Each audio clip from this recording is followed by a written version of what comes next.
Hop, donc je lance l'enregistrement. Ok, salut tout le monde, j'espère que vous allez bien en ce vendredi matin. Et donc, une fois de plus, toute l'équipe est présente pour vous présenter une recette équilibrée. Et puis, c'est quelque chose aujourd'hui que vous allez pouvoir proposer non seulement en famille pour amuser, régaler les enfants, mais aussi quand vous avez des invités, ça va être quelque chose d'assez sympa au niveau esthétique et puis un petit peu ludique, donc vraiment très bien. Et puis facile à préparer, même si ça prend un peu de temps dans la préparation, ça n'a pas besoin de vous, ça va cuire tout seul. Donc on va parler aujourd'hui de la galette complète au sarrasin et nous on va la faire avec des légumes qu'on va faire au four. Donc on a choisi de vous mettre des tomates que j'ai déjà coupées, poivron jaune et poivron rouge, ça c'est pour la couleur, des courgettes également pour la couleur. Nous allons pour le assaisonner un petit peu, oignon rouge que j'ai déjà détaillé, ainsi que de l'ail. Moi j'ai choisi de mettre en plus du jambon persillé à l'intérieur pour la suite, mais vous pouvez mettre du jambon blanc, vous pouvez mettre ce que vous voulez pour rajouter un peu de protéines et de couleur.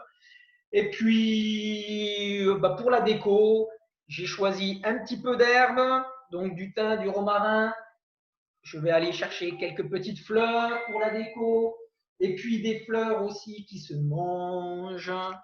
Hop, je suis allé chercher des fleurs de bourrache. Voilà, tout ça, ce sera pour la couleur. Donc, pour la première étape, c'est la constitution de notre pâte. Donc, on va mettre 150 grammes de farine de sarrasin. On va mettre 36 centilitres d'eau. Un œuf, on va faire un cuit, on va mettre l'œuf au milieu, d'accord. Et ensuite, on va battre tout ça. Alors moi, j'ai fait simple, hein, je l'ai fait au robot. Et dans l'idéal, c'est de laisser la pâte reposer au moins 30 minutes derrière avant de la retravailler. D'accord. Une fois qu'on a fait notre pâte, on va rajouter légèrement d'eau, on va rajouter 10 centilitres d'eau et au final, on va obtenir cette pâte qui est d'une jolie couleur et puis d'un aspect sympa à travailler. Ça va bien se répartir dans la poêle. Donc, tout simplement, on va prendre une poêle à crêpes. Donc, en fonction de votre diamètre de poêle, vous verrez. Je vous conseille, c'est de prendre un morceau de sopalin, de mettre un peu d'huile dedans et de bien graisser votre poêle pour que ça n'attache pas.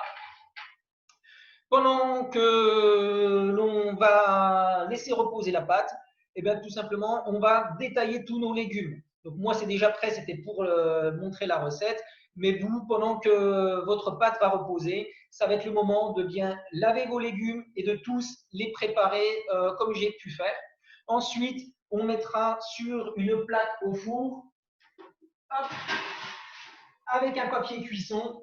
On disposera nos légumes, un peu d'huile d'olive. On mettra au four le temps que nos légumes cuisent, en gros une quarantaine de minutes maximum en fonction de ce que vous avez choisi comme légumes. On va mettre à 170 degrés. Quand les légumes seront faits, notre pâte aura reposé. On va pouvoir faire nos crêpes, ajouter nos légumes dessus. On va pouvoir éventuellement mettre du fromage râpé, pour ceux qui veulent, un petit peu. On va casser un œuf en plein milieu. Et puis on va remettre un petit coup au four pour faire fondre le fromage, faire cuire notre œuf.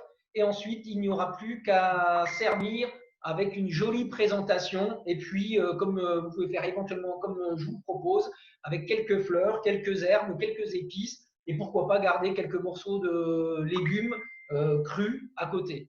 Bien sûr, ceux qui ne sont pas spécialement fanats pour faire cuire les légumes, vous pouvez faire avec des légumes que vous gardez crus et puis vous pouvez accompagner avec ce que vous voulez. Voilà, vous aurez comme ça un bon plat, facile à préparer et équilibré, tout à fait sympa. Maintenant, on y va pour la recette tous ensemble.